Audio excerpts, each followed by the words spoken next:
Deuteronomy 18:20-22 is used by many as the gold standard of how to tell a true prophet from a false prophet. If a prophecy does not come to pass, the prophet is false. Seems easy enough, but is this really correct? The passage tends to say that if the prophecy does not occur, that the prophecy was false, not that the prophet is false. One does not need to be afraid of the thing the prophet said. The application of this passage can come with practical problems, and if misunderstood or misapplied, could be used to declare true prophets of God in the Bible to be false. Problem 1. The passage could be used against true prophets if a prophecy did not come to pass according to someone's standards. For example, a prophet declares something will happen shortly. Someone decides the word shortly to mean within 10 years. If the prophecy does not occur within 10 years, the prophecy is declared false, therefore the prophet is false. The prophet, however, may have not used the word shortly to be 10 years but something undefined.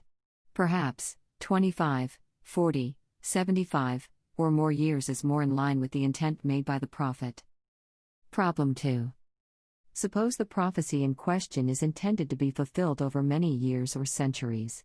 What value does this test have to any contemporary of the prophet, as one will have to wait hundreds of years to determine if the prophet is true or not? Both the prophet and people whom the prophecy was given to might be long dead to determine the legitimacy of the prophecy. What kind of test is that? Problem 3. Suppose a person gives 100 prophecies and 98 out of 100 come to pass. If only 2 of those 100 prophecies did not occur, does this really prove the prophet to be false? Can a false prophet have a 98% success rate? Problem 4. Prophecy is often conditional, whether stated directly or not. Actions of people can alter, delay, speed up, postpone, or even cancel a prophecy. Jeremiah 18:7-10 states that if an evil nation repents of its evil, God will withhold judgment that he planned to do against it. If a righteous nation turns to evil, God will revoke any blessing he said he would give to it. The decrees of God can change when the situation changes. Problem 5. A prophecy may exaggerate. For example, it may say, every building in the city will be destroyed, when in fact only some or many of the buildings are destroyed. It may give a false impression on timing by using words like, shortly, or quickly. One might think those words mean it will occur in a few years, but decades or centuries may need to pass before it is fulfilled. Some examples are listed here. Problem 6. A prophecy is only as good as it is accurately stated and recorded. If not recorded correctly, the prophecy may not reflect what was said and may be misinterpreted. One can't expect an accurate fulfillment of prophecy when the source is not accurate or contains errors. Problem 7. Sometimes something appears as a prophecy when it is simply instruction or a commandment to do something.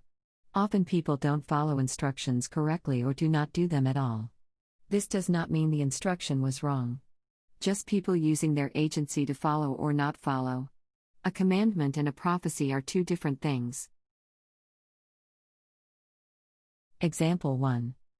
In Jonah 3:2-10, the Lord tells Jonah to go to the city of Nineveh and inform the people of that place that it would be overthrown in 40 days in verse 4. No conditions in the prophecy are made or that it can be avoided or cancelled. In verse 10 it says, "And God saw their works, that they turned from their evil way, and God repented of the evil that he had said that he would do unto them, and he did it not." Nothing was stated in the prophecy that Nineveh could be spared if the people repented.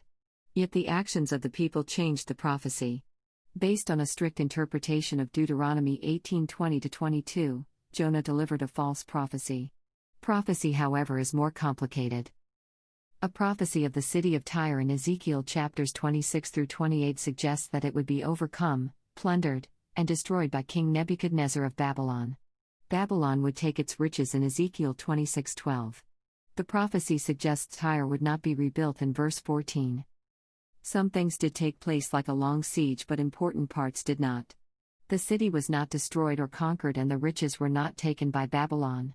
The Lord decides to give Egypt to Babylon instead of Tyre as a consolation prize in Ezekiel 29:17-20. Tyre was not completely destroyed at this time. It eventually fell to Alexander the Great and was destroyed, but the city was eventually rebuilt by 125 BC.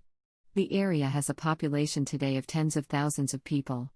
This is a false prophecy according to a strict reading of Deuteronomy 18:20-22. Example 3. Matthew 16:28.